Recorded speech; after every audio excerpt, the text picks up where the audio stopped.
In this video, we will cover the use of a positive end expiratory pressure, or PEEP valve. PEEP maintains positive pressure in the lungs after exhalation. This prevents alveolar collapse, improves functional residual capacity, and enhances oxygenation. In spontaneously breathing or ventilated patients, PEEP recruits collapsed alveoli and keeps them open for gas exchange.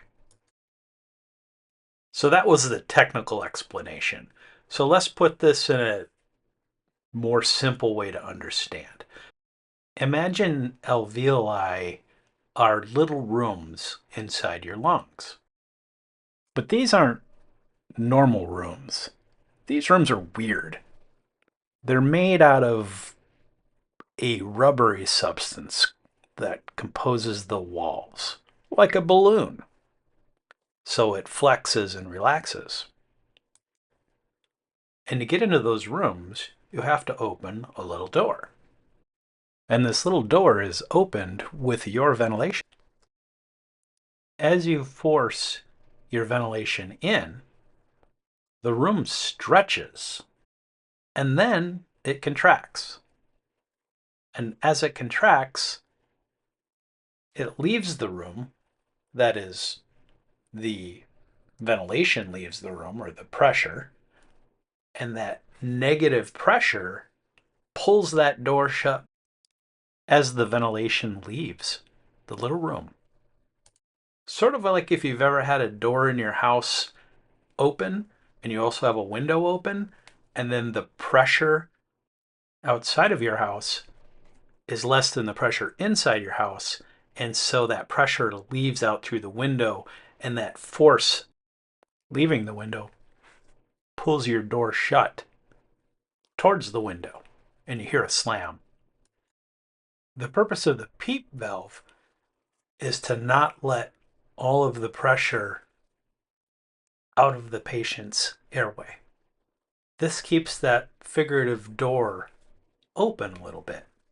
And the more centimeters of water, or the more pressure you have, that's what the pressure is measured in, centimeters of water, the more the door is held open. So think of PEEP like a tiny wedge that keeps the door open. And the more PEEP you apply, the more that door is held open. So this makes it so that your next ventilation doesn't have to work as hard to get into the room or the alveoli. So this makes PEEP useful for post-intubation respiratory support, pulmonary edema, acute respiratory distress syndrome, or ARDS,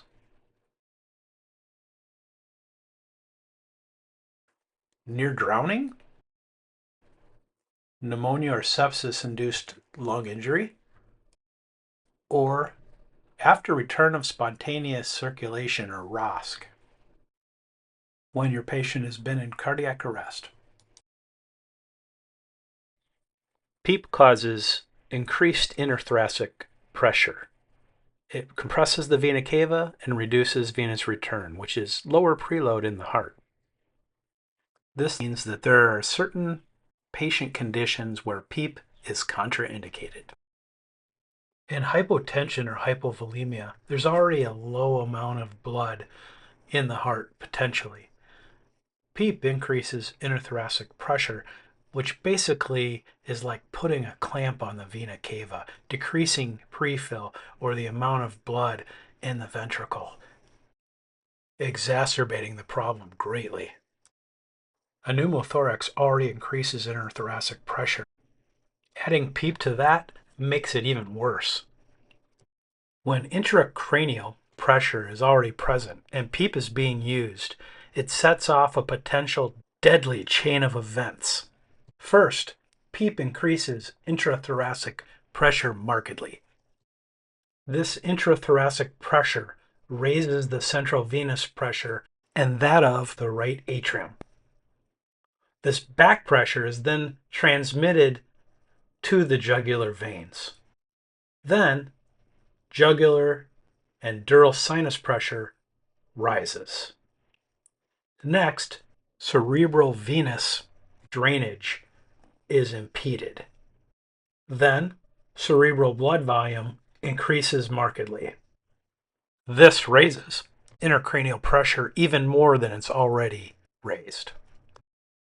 PEEP, used in severe COPD or asthma, can trap air in the already mucus encrusted areas of the airway, resulting in hyperinflation.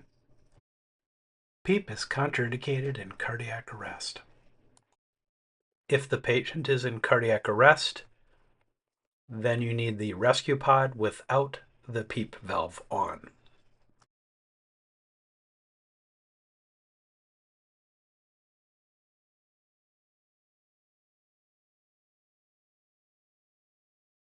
It's important to note that during cardiac arrest, we put the rescue pod device on, which is an impedance threshold device that creates negative pressure during chest recoil. This is the same as the inhalation phase. In contrast, PEEP creates positive pressure and its function is at the end of exhalation. So we take the rescue pod off when the patient regains a pulse and put the PEEP valve on. And PEEP is about improving and expiratory pressure during ventilation. The rescue pod is about improving circulation during CPR. In fact, putting the rescue pod on allows the heart to refill even better, with an estimated 40 to 50% more blood available in the heart to be pushed out with CPR compressions. But if we don't take the rescue pod off after ROSC, we still have negative 10 centimeters. A rescue pod of negative 10 centimeters, PEEP at 5, we still are at negative 5 centimeters. If we put our PEEP at 10, we're at 0 centimeters. The two devices have completely canceled each other out. To use the PEEP valve, simply twist it down to the desired level of pressure. If using the standalone valve mask, remove the expiratory flow diverter cap. Place the PEEP valve firmly in the socket. If the patient has a pulse, insert the bag valve mask into the supraglottic airway, your endotracheal tube, or the bag valve mask face piece and begin ventilation.